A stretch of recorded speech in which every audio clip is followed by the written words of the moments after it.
Everyone, Aaradhya degree college की online classes में आपका स्वागत है। लास्ट क्लास के अंदर हमने डाई एंड एल्काइन स्टार्ट किया था, जो बीएससी सेकेंड सेमेस्टर की सेकेंड यूनिट है केमिस्ट्री की। उसके अंदर हमने पढ़ा था सबसे पहले डाइन का नोमेनक्लेचर यानी नामकरण और इसका क्लासिफिकेशन, ये कितने पार्ट में डिवाइड किया गया है। तो क्लासिफिकेशन और नामकरण हमारा कंप्लीट हो गया था कि इसका नामकरण कैसे किया जाता है और इसका क्लासिफिकेशन क्या होता है। तो क्लासिफिकेशन हमने देखा था कि क्लासिफिकेशन के अंदर जो डाइन होते हैं वो 3 प्रकार के होते हैं। कौन कौन से? एक तो विलगित होते हैं, एक यानी आइसोलेटेड होते हैं, संयुग्मित डाइन होते हैं और एक संचित डाइन होते हैं। इसमें ये डिफरेंस था कि क्लासिफिकेशन डाइन जो विलगित होते हैं उनकी जो द्विबंध होता है, उनमें जो डबल बॉन्ड प्रेजेंट होता है, उनकी स्थिति के आधार पर इन्हें क्लासिफाई किया गया था। और कौन कौन से थे? विलगित के अंदर क्या था, जो डबल बॉन्ड था वो एक से अधिक सिंगल बॉन्ड के द्वारा पृथक रह रहा था। फिर उसके अंदर देखते हैं संचयी के अंदर दोनों ही द्विबंध जो थे वो पास पास थे। फिर संयुग्मित के अंदर क्या देखते हैं कि अल्टरनेट पोजीशन के अंदर थे। तो ये क्या था? मेजर डिफरेंस था किसके अंदर? डाइन्स के अंदर। इन्हें स्थिति के आधार पर इनको क्लासिफाई किया गया था और हमने इनका नामकरण भी देख लिया था। ठीक है, आज हम देखेंगे एलिन। एलिन भी एक क्या होते हैं? डाइन होता है। एलिन भी एक प्रकार का क्या होता है? डाइन होता है। कौन सा डाइन होता है? हमने 3 प्रकार के डाइन देखे हैं, विलगित, संचयी और संयुग्मित। इसमें तो संचयी डाइन होता है, संचयी डाइन। संचयी डाइन जो होता है वो होता है एलिन। एलिन किसका एग्जाम्पल है? संचयी डाइन। यानी संचयी डाइन के अंदर क्या होता है? संचयी डाइन में हम क्या देखते हैं? जिसके अंदर जो डबल बॉन्ड होंगे वो क्या होते हैं? समीप होते हैं। तो ये क्या होता है? एक एलीन है। इसे क्या कहते हैं हम? एलीन। ये क्या है? एलीन है। तो संचयी डाइन का एग्जाम्पल कौन सा हो जाता है? एलीन, जिसके अंदर दोनों द्विबंध क्या होंगे? समीपवर्ती होते हैं, उन्हें हम कहते हैं एलीन। स्ट्रक्चर ऑफ एलीन के अंदर क्या देखा जाता है? डाइन का एग्जांपल हो गया एलिन, ये हमारा हो गया एलिन। तो एलिन के अंदर मेनली कितने कार्बन है? 3, जिसके अंदर तीनों कार्बन में से एक कार्बन जो है वो क्या है? द्विबंध बनाता है। और कितने द्विबंध बनाता है? 2 द्विबंध। द्विबंध कितने होते हैं? 2 द्विबंध बनाता है। और इसका संकरण, इसके कारण इसका संकरण कौन सा हो जाता है? सिग्मा और सिग्मा। 2 सिग्मा है तो 2 सिग्मा होगा, तो संकरण कौन सा हो जाएगा? sp। इसी तरह से इन कार्बन के अंदर क्या होगा? एक सिग्मा बॉन्ड, ये हाइड्रोजन और ये हाइड्रोजन, और सिग्मा बॉन्ड 1, 2 और 3। तो 3 सिग्मा बॉन्ड है तो संकरण कौन सा हो जाएगा? sp2। और इसका भी संकरण कौन सा हो जाएगा? sp2। इस तरह से एलीन के अंदर 3 कार्बन होते हैं, जिसमें एक कार्बन जो होता है वो sp संकृत होता है और जो 2 कार्बन होते हैं वो क्या होते हैं? sp2 संकृत होते हैं। जो मिडिल कार्बन होता है वो 2 द्विबंध बनाता है, किसके साथ? 2 एडजेसेंट कार्बन के साथ। अपने समीप कार्बन जो होते हैं उनके साथ क्या करता है? द्विबंध का निर्माण करता है और इस तरह से किस अवस्था में रहता है? sp संकृत अवस्था में रहता है। इसका मॉलिक्यूलर स्ट्रक्चर हम देखें, यहाँ पर C कार्बन जो है उस कार्बन का ग्राउंड स्टेट के अंदर हम इलेक्ट्रॉनिक विन्यास देखते तो 1s2, 2s2 और 2p2। कार्बन 6 का अगर एक्साइटेड स्टेट के अंदर इलेक्ट्रॉनिक विन्यास देखा जाए वो क्या आता है? 1s2, 2s1 and 2p3। ये एक्साइट होकर कहाँ चला जाता है? इसके खाली ऑर्बिटल में। ठीक है, तो अब इसका ये क्या कर लेते हैं आपस में, इनकी लगभग ऊर्जा क्या होती है? समान होती है, क्योंकि एक ही कोश की ऑर्बिट है। एक ही सब शेल, कौन सा सब? एक ही शेल के सब शेल है, कौन सा? s, और ये कौन सा है? पी। तो दोनों की एनर्जी लगभग क्या होती है, समान होती है, और समान होने के कारण ही क्या करते हैं, अपनी ऊर्जाओं का पुनः वितरण करके क्या बनाते हैं, हाइब्रिड ऑर्बिटल बनाते हैं। कौन सा ऑर्बिट बनाएंगे, यानी इनमें क्या होगा, हाइब्रिडाइजेशन। और हाइब्रिडाइजेशन से क्या बनाएंगे, कार्बन 6 1s2। जो इनर ऑर्बिट होता है वो कभी भी हाइब्रिडाइजेशन के अंदर पार्टिसिपेट नहीं करता है। अब यहाँ पर ये s कक्षक और ये p, ये s और ये हमारा हो गया p, इसमें px होगा, py होगा और pz। ये आपस में, अब कार्बन के एलिन के अंदर क्या है, C डबल बॉन्ड CH2CH2। इसके लिए हम अगर निकालेंगे तो इस कार्बन के लिए इसको C1 दे दें, इसको C2 और इसको C3, तो ये हमारा हो गया C2 कार्बन। C2 कार्बन के लिए क्या निकलेगा, एक S और एक P कक्षक पार्टिसिपेट कर रहे हैं। जब एक S और एक P कक्षक पार्टिसिपेट करेंगे 2p3, यहाँ पर क्या बन जाएगा, जितने कक्षक पार्टिसिपेट करते हैं उतने ही कक्षकों का निर्माण होगा, sp2 और sp और sp सभी, इसमें भी एक इलेक्ट्रॉन, इसमें भी, और दो हमारे पास py और pz, py और pz, ये क्या रहेंगे, असंकृत कक्षक।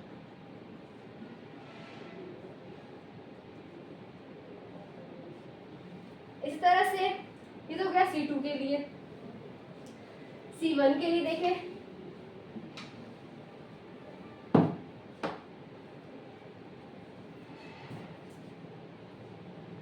C1 डायरेक्ट एक्साइटेड स्टेट लिखते हैं इसके लिए, तो यहाँ पर क्या हो जाएगा 1s2 2s1 2p3। Hybridisation state 1s2 2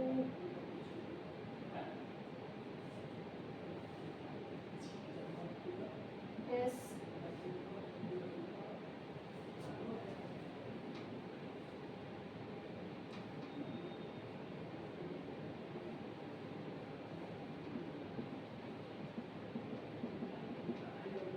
combine होंगे और क्या बनाएंगे, 3 हाइब्रिड ऑर्बिटल बनाएंगे, sp2 sp2 और sp2, और ये हमारे पास क्या रहेगा, अनहाइब्रिड ऑर्बिटल। ठीक है, ये रह जाएगा असंकृत कक्षक। C1 दोनों ही C1 और C3 का जो संकरण होगा वो सेम है, इसीलिए हम यही निकालेंगे C1 और C3 के लिए। ये हो गया हमारे पास C2 के लिए। तो इस तरह से आप इसका स्ट्रक्चर निकाले यहाँ से,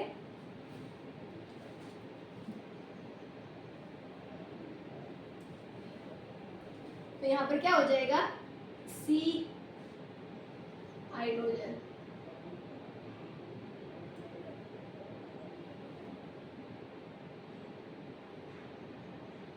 एक कार्बन, दो कार्बन और तीन कार्बन। इसके पास, इस कार्बन के पास कितने संकृत कक्षक है,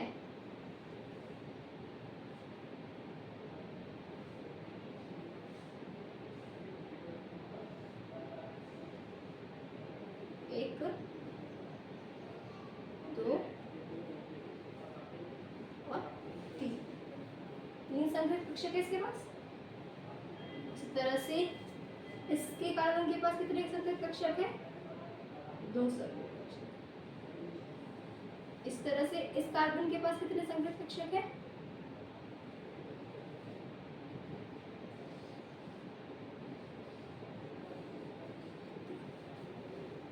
तो कार्बन कर लेते हैं, ये पॉइंट कार्बन, कार्बन 2 और कार्बन। इस कार्बन के पास एक अनहाइब्रिड ऑर्बिटल है, इसके पास दो अनहाइब्रिड ऑर्बिटल है, और इस कार्बन के पास भी वन हाइब्रिड ऑर्बिटल। ये दोनों ही कौन से, pz, और इसके पास पी वाई भी है और पी जेड। ये सिग्मा बॉन्ड फॉर्म कर रहा है। यहाँ पर हाइड्रोजन अटैच है, इसके पास एक इलेक्ट्रॉन, एक इलेक्ट्रॉन, एक इलेक्ट्रॉन। अब सबसे पहले क्या होगा कि यहाँ पर ये तो सिग्मा बॉन्ड बन गया, अब ये पाई बॉन्ड बनाएगा, तो ये इसके साथ ओवरलैपिंग करके क्या बना देगा, पाई बॉन्ड।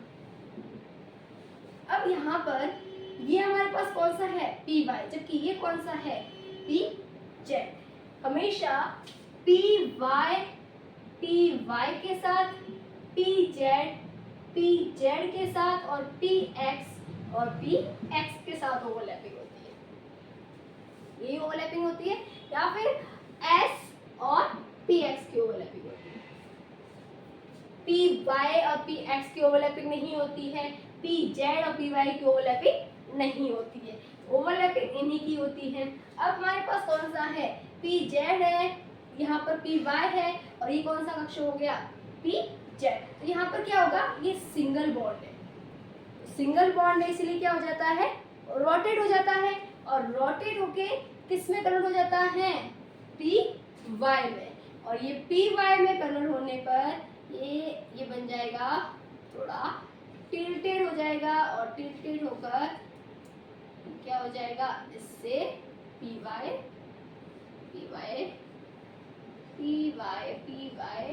Pi bonding.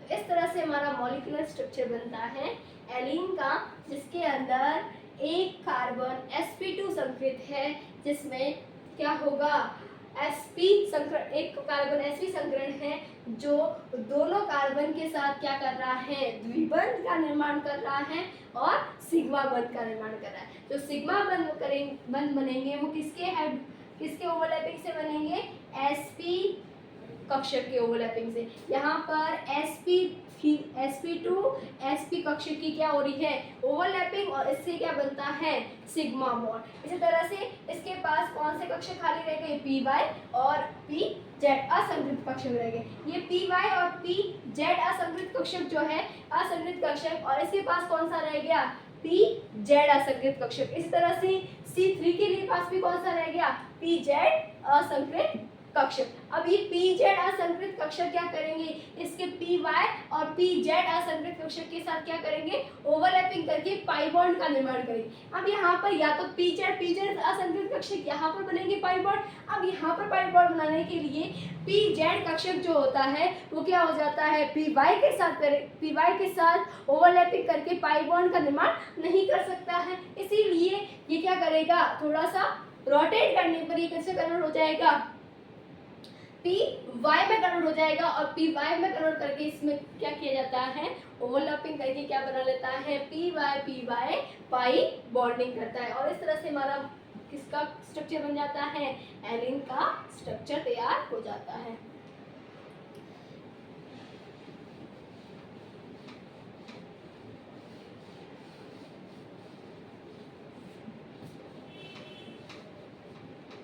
एलीन के स्ट्रक्चर के अंदर ये जो रोटेट करने पर क्या हो जाता है कि यहाँ पर C डबल बॉन्ड C, ये हाइड्रोजन जो है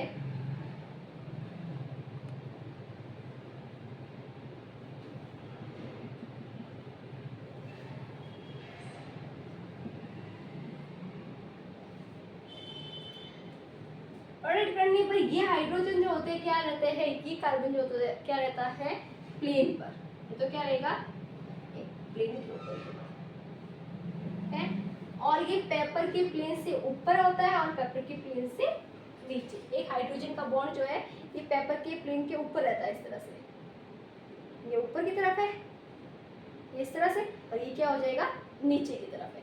ये ऊपर की तरफ बॉन्ड होता है, एक का नीचे की तरफ हाइड्रोजन के साथ जुड़ा हुआ होता है। तो एक तो प्लेन के ऊपर होता है और एक हाइड्रोजन क्या हो जाता है, प्लेन के नीचे। यानी ये वाला जो बॉन्ड है ये तो प्लेन पर होगा, और ये वाला बॉन्ड जो होगा इसके अंदर एक हाइड्रोजन प्लेन के ऊपर होगा, एक हाइड्रोजन क्या हो जाएगा, प्लेन के नीचे। तो इस तरह का स्ट्रक्चर इसका एलीन का होता है।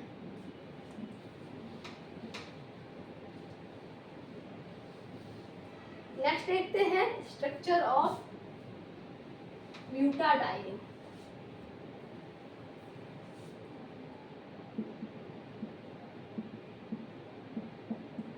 अब ब्यूटाडाइन के अंदर एग्जांपल ले लेते हैं 1,3 ब्यूटाडाइन। 1,3 ब्यूटाडाइन है, इसका मतलब कार्बन कितने होंगे? एग्जांपल स्ट्रक्चर बनाए सी,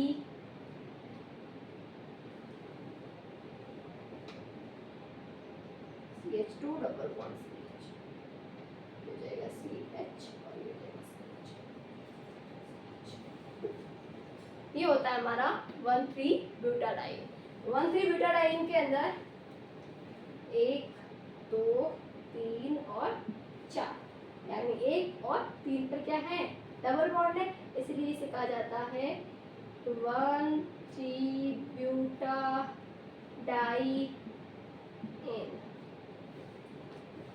इसके स्ट्रक्चर के अंदर कार्बन फर्स्ट का हम क्या करेंगे? कार्बन फर्स्ट का देखते हैं। ग्राउंड स्टेट में इलेक्ट्रॉनिक कॉन्फ़िगरेशन क्या होगा इसका? 1s2, 2s2 और 2p2। इसी तरह से एक्साइटेड के अंदर क्या होगा? 1s2, 2p1 और 2p3। यही कंबाइन होंगे।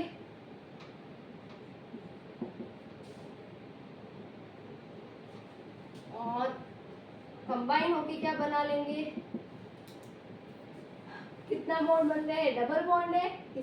सिग्मा कितने हैं? 3। कौन सा संकरण होगा? sp। तो sp संकरण में क्या होंगे? सॉरी sp2 संकरण में एक s और 2 p कक्षक। ये हाइब्रिडाइजेशन स्टेट के अंदर क्या हो जाएगा? 1s2 ऐसे ही रहेगा, 2s1। ये हाइब्रिड ऑर्बिटल बना लेते हैं। कितने बनेंगे? 3 sp और एक हमारे पास क्या रह जाएगा? Unhybrid orbital.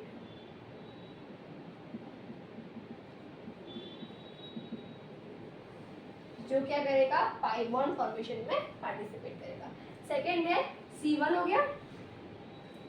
देखते हैं C2। तो C2 के लिए क्या हो जाएगा? एक्साइटेड स्टेट के लिए देखें 1s2, 2s1, 2p2, सॉरी 3। और यहाँ आ जाएगा हाइब्रिडाइजेशन स्टेट। कितने बना रहा है? कितने सिग्मा बॉन्ड है? 1, 2, 3, sp2। और संकरण हो जाएगा sp2 संकरण। या ऐसे निकाले तो 1s2 और 3 एक s, ये रह जाएगा अनहाइब्रिड। कौन सा वाला? pz। और ये क्या हो जाएंगे? sp। तो इस तरह से C1, C2, C3 और C4 सबके लिए क्या निकलेगा? सेम निकलेगा। इसका स्ट्रक्चर हम देखें। स्ट्रक्चर क्या हो जाएगा? CH,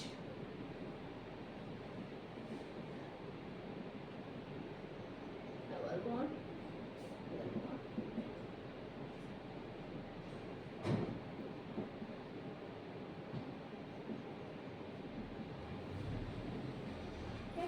अब यहाँ पर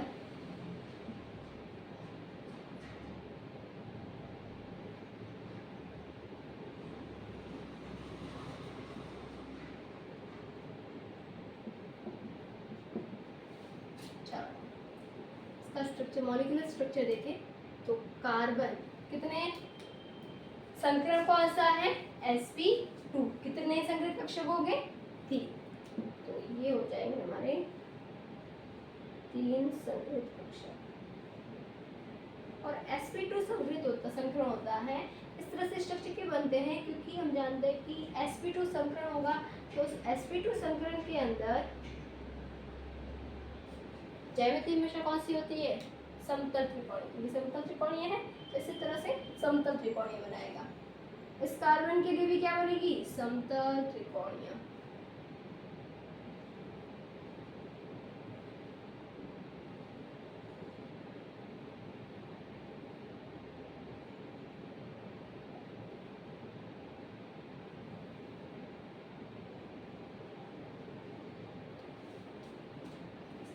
कार्बन के लिए भी क्या बनेगी, समतल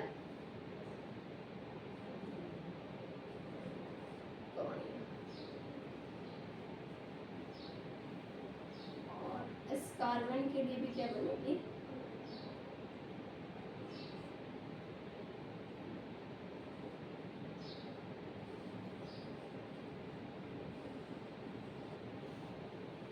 समतल त्रिकोण। दोनों के पास क्या है, सबके चारों के पास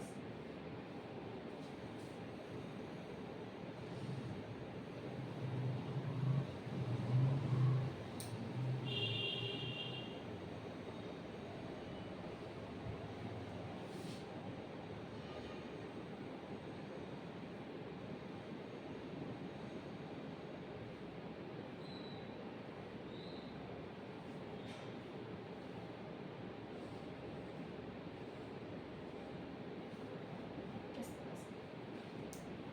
अब यहाँ पर ये हाइड्रोजन आ जाएंगे, हाइड्रोजन में कौन सा है,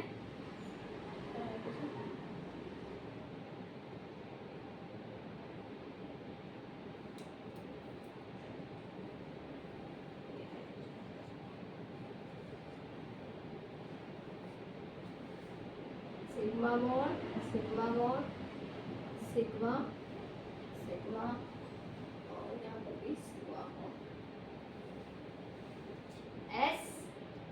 sp2 संकरण, s और sp2 ओवरलैपिंग कौन सी हो रही है, sp2, इस तरह से। अब यहाँ पर क्या हो रहा है, sp2 सिग्मा बॉन्डिंग हो रही है। कौन सा सिग्मा बॉन्ड बन रहा है, sp2 ओवरलैपिंग से सिग्मा बॉन्ड बन रहा है, ये sp2 ओवरलैपिंग, इस तरह से।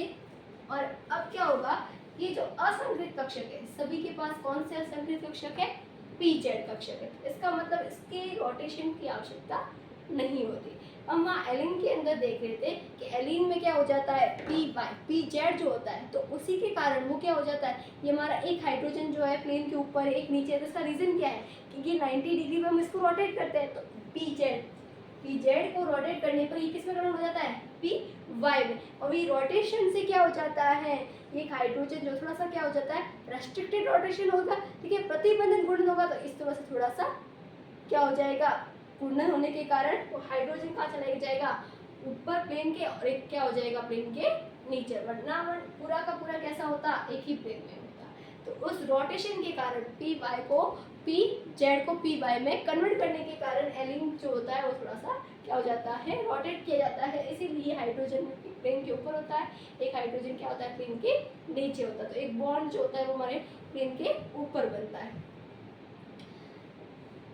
तो इसी तरह से ये पूरा का पूरा क्या होगा, प्लेन में, एक ही प्लेन में होगा, और यहाँ पाई बॉन्डिंग होगी, इस तरह से इन दोनों के बीच पाई बॉन्डिंग होगी, और इन दोनों के बीच में क्या होगी, पाई बॉन्डिंग।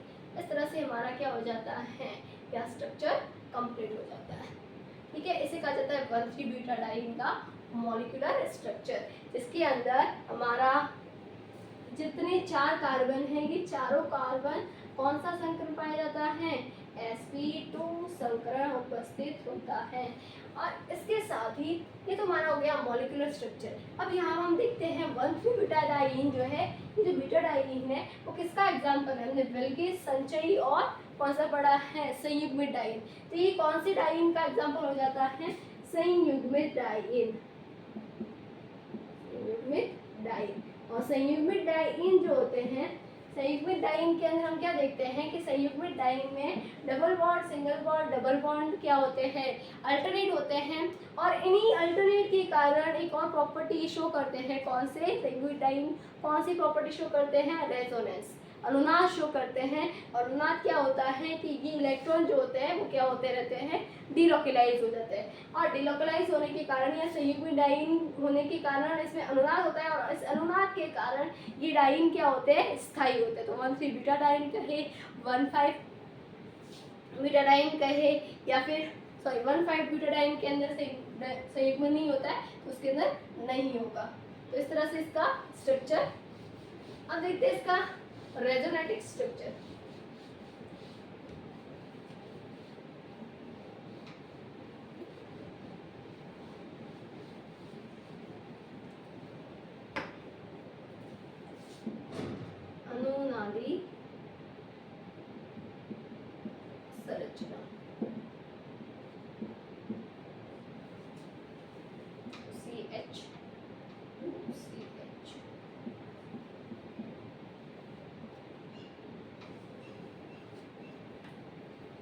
डबल बॉन्ड यहाँ ट्रांसफर होगा तो ये डबल बॉन्ड कहाँ ट्रांसफर हो जाएगा, और संरचना कैसे बनेगी, यहाँ क्या आ जाएगा पॉजिटिव, यहाँ क्या आ जाएगा नेगेटिव, डबल बॉन्ड कहाँ आ जाएगा, और इसका ना हाइब्रिड ना संकर क्या बनेगा CH2 CH और CH2 double bond double bond double, यानी तीनों के अंदर क्या होगी डबल बॉन्ड की प्रॉपर्टी आ जाती है। ठीक है, तो इस तरह से इसका क्या होता है अनुनाद प्रदर्शित होता है, इसे कहा जाता है अनुनाद संकर। जितनी ज्यादा अनुनादी संरचनाएं बनेगी और डाइईन उतना ही ज्यादा क्या हो जाएगा स्थायित्व प्राप्त करेगा।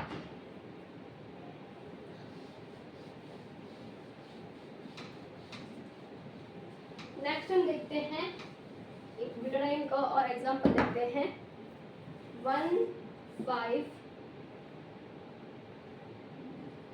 पेंटा डाई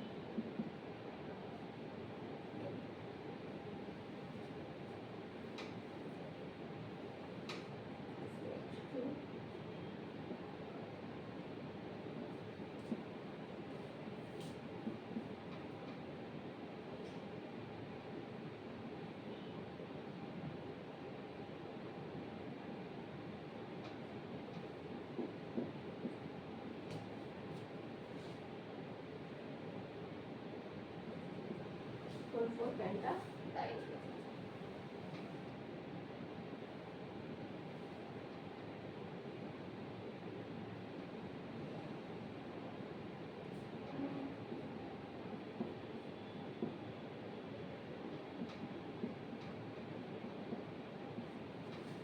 वन फोर पेंटाडाइन के अंदर क्या हो जाएगा,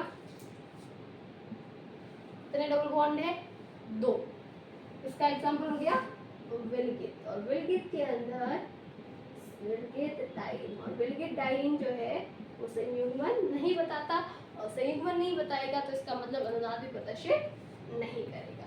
तो ये बात हो जाती है हमारे एलीन और ब्यूटाडाइन के स्ट्रक्चर की। नेक्स्ट हम देखते हैं कि सिलेबस में है फॉर्मेशन ऑफ डाइन। तो डाइन को कैसे बनाया जा सकता है, यानी कौन कौन सी ऐसी रिएक्शंस है जिससे हम डाइन प्राप्त कर सकते हैं। फर्स्ट रिएक्शन है वी हाइड्रो हेलोजनीकरण।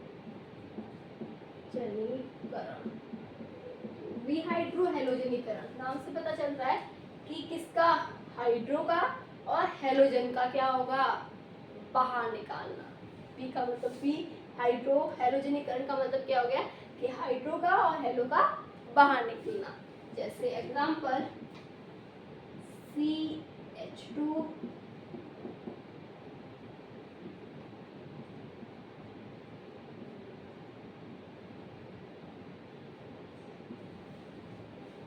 हेलोजन आएंगे,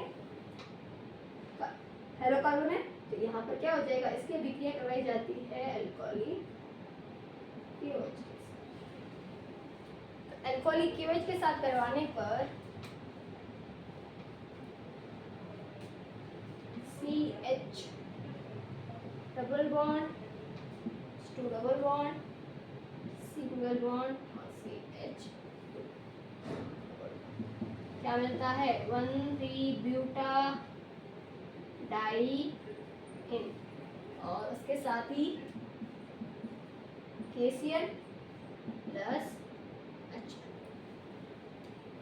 इस तरह से हमारी क्या हो जाती है, हमें क्या मिल जाता है हेलोजन, जो कार्बन हेलो कार्बन लिया है एल्काइल, इसका नाम क्या हो जाएगा 1 2 3 4 1 4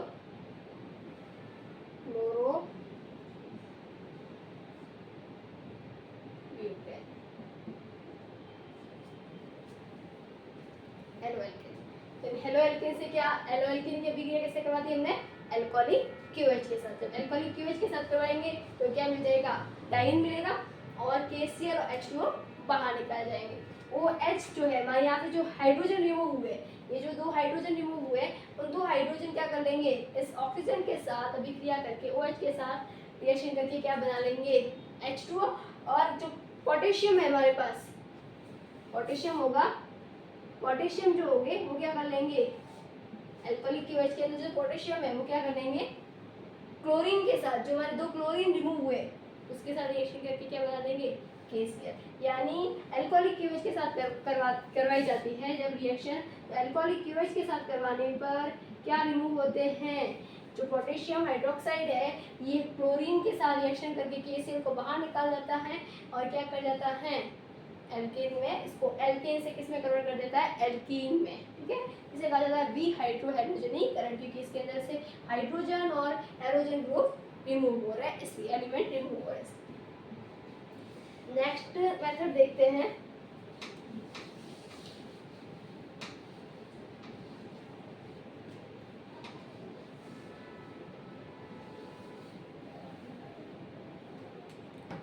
निर्जलीकरण, और निर्जलीकरण से नाम से निर्जलीकरण यानी जल के अणु का बाहर निकलना।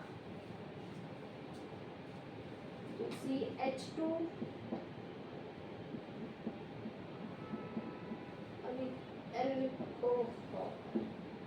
की अभिक्रिया करवाई जाती है H2SO4 के साथ, तो क्या हो जाएगा,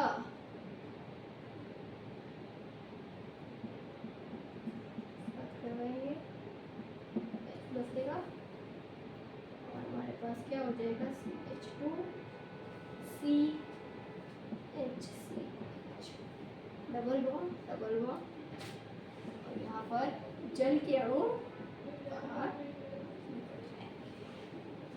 इस तरह से यहाँ पर क्या हो जाएगा, रिमूव हो जाएगा जल का अणु, क्योंकि हम जानते हैं कि H2SO4 क्या होता है, प्रबल निर्जलीकारक होता है, इसलिए अल्कोहल की अभिक्रिया जब H2SO4 के साथ करवाई जाती है तब क्या बनता है, एल्कीन बनता है, 1,3-डाइईन बनता है। जितने किसी भी मॉलिक्यूल के अंदर, कंपाउंड के अंदर H2SO4 के साथ रिएक्शन करवाओगे, जितने उसके अंदर से वाटर मॉलिक्यूल बाहर निकल सकते हैं उन सभी वाटर मॉलिक्यूल को ये क्या कर देता है, एब्सॉर्ब कर देता है, क्योंकि ये प्रबल निर्जलीकारक होता है। नेक्स्ट मेथड होती है प्रिपरेशन की, एल्यूमिनियम और क्रोमियम ऑक्साइड के साथ अभिक्रिया करवाई जाती है, ये हम नेक्स्ट क्लास में देखेंगे। Thank you.